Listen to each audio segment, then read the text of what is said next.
안녕하세요. 브레인더 설지현 원장입니다. 오늘은 조현병, 조울증 또는 중증 정신질환을 가진 이 환우분들의 앞으로 예후를 판단하는데 가장 중요한 한 가지를 뽑으라면은 바로 이것을 뽑을 수 있을 것 같습니다.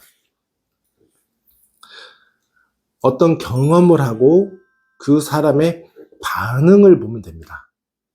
이 친구가 오늘 어떠한 하루를 경험하고 나서 오늘 하루에 대해서 불평, 불만이 많고 그리고 안 좋았던 트라우마를 옛날 것까지 끄집어내면서 이야기를 하고 있는가, 또는 이 친구가 오늘 좀 힘든 일을 겪었다 할지라도 그 과정을 통해서 내가 배운 것이 있고 감사함이 있고 또한 경험이다라고 생각하면서 이 상황을 긍정적으로 마무리를 하는가라고 하는 것은 앞으로 이 아이의 정신질환의 예후를 크게 나뉘게 되는 어떤 변수가 될 수 있는 것이죠. 그래서 전자의 경우는 경험을 하는 것마다 매일 일상의 삶 속에서 트라우마가 누적이 되기 때문에 이 정신질환이 나을 수가 없습니다.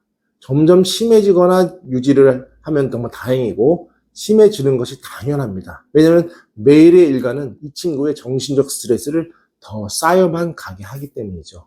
좋은 경험인 경우는 상관없겠지만 좋지 않은 경험도 우리는 앞 삶에서 당연히 겪기 때문이죠. 이러한 삶에서 내가 그런 스트레스를 좀 유연하게 받아들이고 넘겨낼 수도 있고 또는 긍정적으로 그것을 받아들일 수도 있는데, 매사 부정적으로 받아들이고 감정을 주체하기가 어렵거나 또는 왜곡된 약간의 사고, 피해의식을 갖게 된다면 이러한 피해의식은 계속해서 이 피해의식을 점점 강화시켜서 그러한 생각이 고정되게 됩니다. 그래서 그러한 상황에 가기도 전에 그런 부정적인 생각이 나의 삶을 사로잡고 그러한 삶으로 생활 습관이 점점 물들어가게 되는 것이죠.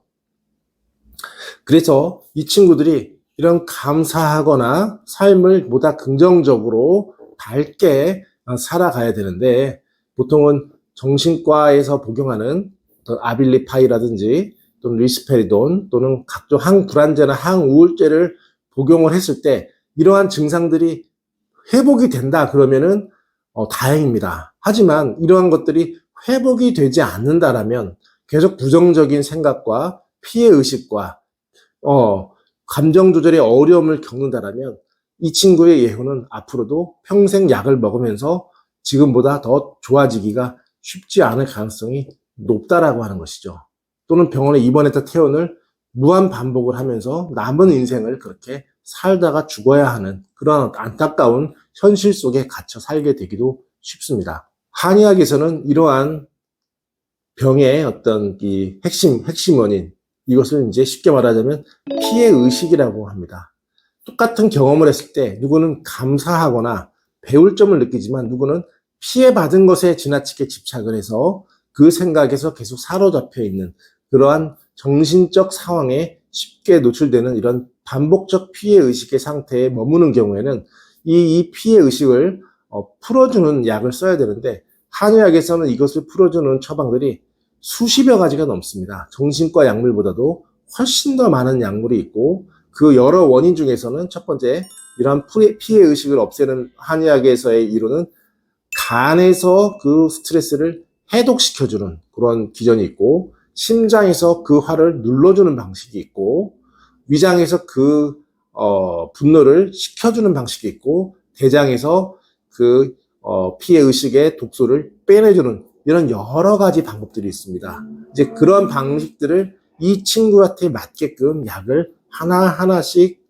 찾아서 피해의식이 점차적으로 안 나타나는 약을 찾아야 되는 것이 한의학적 치료 방법의 중요한 방법입니다. 왜냐하면 이러한 것들은 정신의학과에서 약물만으로 다 되지 않는 경우들이 많기 때문이죠. 물론 한의학에서도 쉽게 되는 것은 아닙니다. 굉장한 이런 약을 찾는 그런 전문적인 노하우를 통해서 세심하게 또는 충분한 기간을 갖고 찾아가야 되는 그러한 어려운 과정입니다. 그렇기 때문에 이러한 것들을 잘 잡았을 때 이런 조울증이나 조현병의 그런 피해의식 또는 피해 망상이 차츰 줄어들게 되고 또한 이런 것들에 대한 증상이 많이 완화가 돼서 마음이 누그러지고 사회에 대한 분노와 불만, 감각적인 왜곡들이 완화가 되기 시작하면 그때는 정신과 약물을 차츰차츰 줄여나갈 수 있고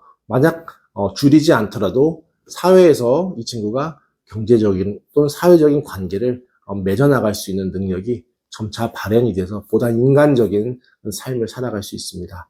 잘 치료가 되고 약이 잘 찾아지게 되면은 결혼도 하고 또는 아이도 낳고 일상생활의 평범한 삶을 살아가는데 큰 힘이 될 수 있기 때문에 저희가 이 환우들을 위해서 유튜브나 영상을 찍지는 않지만 꼭 필요로 한 환우분들이 오셨을 때 그렇게 한 분 한 분들 그렇게 세심하게 약을 찾으면서 이렇게 진료를 해드리고 있습니다.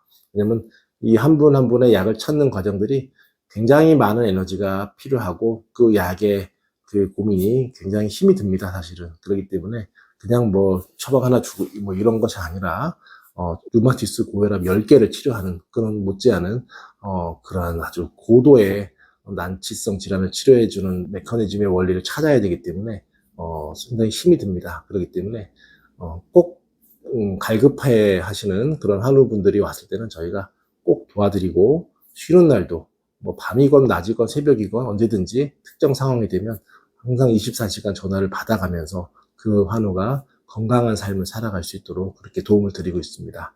오늘은 조현병 조울증 환자분들의 앞으로의 예후에 대한 이야기들을 나눴습니다. 그러한 부분들을 잘 살펴봐 주시고 가정에서도 그러한 부분들에 입각해서 도움을 주신다면 앞으로 보다 더 건강한 삶을 살아가는데 큰 힘이 될 것입니다. 감사합니다.